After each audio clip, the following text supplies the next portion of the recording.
Lebanon में Israel के ताबड़तोड़ हमले हुए हैं। एयर स्ट्राइक में बताया जा रहा है कि हिजबुल्लाह कमांडर इब्राहिम अकील मारा गया है। तो इस वक्त की बड़ी खबर लेबनान से, जहां इजराइल के ताबड़तोड़ हमले लगातार पिछले 2-3 दिनों से हम देख रहे हैं चल रहे हैं और एयर स्ट्राइक में हिजबुल्लाह कमांडर इब्राहिम अकील के मारे जाने की खबर सामने आ रही है। इस पर ज्यादा जानकारी के लिए हमारे साथ हमारी सहयोगी कादम्बिनी शर्मा जुड़ गई हैं। कादम्बिनी, ये बड़ी खबर है। बिल्कुल, ये दूसरा कमांडर है। जुलाई में फवाद शुक्र का इसी तरह से असैसिनेशन हुआ था और अब ये दूसरा कमांडर है हिजबुल्लाह का, जो काफ़ी इंपॉर्टेंट माना जाता है। उसको टारगेटेड अटैक करके इजराइल ने मार गिराया है। कुछ घंटे पहले इजरायली सेना की तरफ से ये बयान आया था कि उन्होंने बेरूत के सबर्ब्स में वहाँ पर एक टारगेटेड अटैक किया है। उससे ज़्यादा कोई जानकारी नहीं थी, लेकिन उसके कुछ ही देर बाद सूत्रों के हवाले से खबर आने लगी कि ये जो टारगेटेड हमला था वो असल में इब्राहिम अकील के ऊपर था और वहां पर वो मारा गया है, ऐसी भी खबरें आई थी। ये बेहद इंपॉर्टेंट है क्योंकि ये शख्स जो है वो न सिर्फ कई और वारदात में शामिल था, बल्कि वो राडवान यूनिट का हेड भी माना जाता है। वो यूनिट जिसका एक जो काम है वो ये है कि इजराइल में इन्फिल्ट्रेट करना, खासकर उत्तर इजराइल में इन्फिल्ट्रेट करना और गैलिली में इन्फिल्ट्रेट करना, वहां पर कब्जा करने का इनका काम था।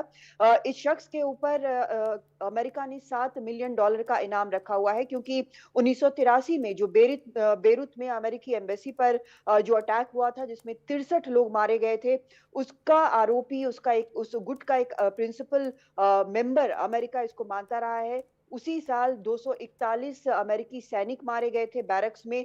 वो गुट भी जिसने हमला किया था उसका भी ये मेंबर है। कई अधिकारी, अमेरिकी अधिकारियों के अपहरण का इसके ऊपर आरोप था। कई टेररिस्ट साजिशों का इसके ऊपर आरोप था और ये जो शख्स है आज इजराइल के टारगेटेड हमले में मारा गया है और अब जो इजरायली सेना ने इसकी पुष्टि भी कर दी है कि ये मारा गया है। हालांकि जो टारगेटेड अटैक बेरूत में किया गया लेबनान में, वहां पर और भी लोग घायल हुए। बताया जा रहा है कि कुल मिलाकर 9 लोग वहां पर मारे गए हैं और उसके अलावा 60 के करीब लोग घायल हुए हैं। लेकिन लगातार इस तरह के जो हमले हैं वो चल रहे हैं। आईडीएफ ने अपने बयान में कहा है इस टारगेटेड अटैक के बाद, जिसमें इब्राहिम अकील मारा गया, कि लगातार वो हिजबुल्लाह की जो भी शक्तियां हैं उसको कम करने में वो जुटे रहेंगे। इसमें कोई कमी नहीं होगी। हमने मंगलवार और बुधवार को देखा था कैसे पेजर्स और वॉकी टॉकीज में धमाके हुए। उसमें 37 लोग मारे गए, 4000 से ज्यादा लोग घायल हैं, कई गंभीर रूप से घायल हैं।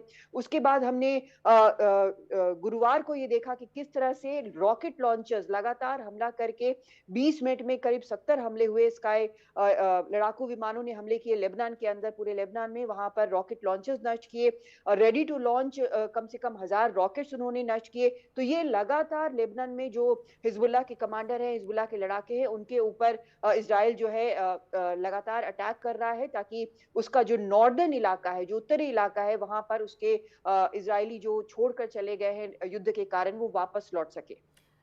कादम्बिनी, इजराइल ने तो इसकी पुष्टि की है, हिजबुल्लाह की ओर से कोई बयान सामने आया है? हिजबुल्लाह के सूत्रों की तरफ से बयान सामने आया है, लेकिन उन्होंने कोई नाम नहीं लिया है अभी तक। लेकिन ये जरूर है कि उन्होंने कहा है कि अटैक्स हुए हैं और इसमें 9 लोग मारे गए हैं, 60 के करीब घायल हुए हैं। और तस्वीरें लगातार वहां से आ रही हैं किस तरह से एक पूरी की पूरी बिल्डिंग जो है वहां पे कोलैप्स हो गई है, कुछ बिल्डिंग का कुछ हिस्सा गिर गया है। तो ये सूत्रों के हवाले से आ रही है। हालांकि आईडीएफ के कंफर्म करने से पहले ही लेबनान की जो मीडिया थी वो इसको कंफर्म कर रही थी कि इब्राहिम अकील एक टारगेटेड अटैक में इजराइल के मारा गया है। कादम्बिनी, हिजबुल्लाह पहले ही साफ कर चुका है कि वो चुप नहीं रहेगा। क्या लगता है कि आगे क्या कदम वो उठाने वाला है? हमने कल देखा था कि जब हमले शुरू हुए थे, उस वक्त इजराइल ने अपने लड़ाकू विमान लेबनान के आसमान में उड़ाए थे। जब नसरल्ला, जो कि हिजबुल्लाह प्रमुख हैं, वो अपना एक टेलीवाइज्ड बयान दे रहे थे, जिसमें उन्होंने ये माना कि उनको काफी नुकसान हुआ है। उन्होंने ये भी कहा कि इजराइल ने सारी रेड लाइंस, सारी हदें पार कर दी हैं और ये एक तरह से हमले का ऐलान है, युद्ध का ऐलान है। उन्होंने ये भी कहा कि इतना नुकसान होने के बाद भी हिजबुल्लाह पीछे नहीं हटेगा। लेकिन ये जरूर है कि जो खबरें वहां से आ रही है, उनका जो संचार माध्यम है वो काफी कुछ अफेक्टेड हुआ है। कई लड़ाके मारे गए हैं, घायल हुए हैं बुरी तरह से।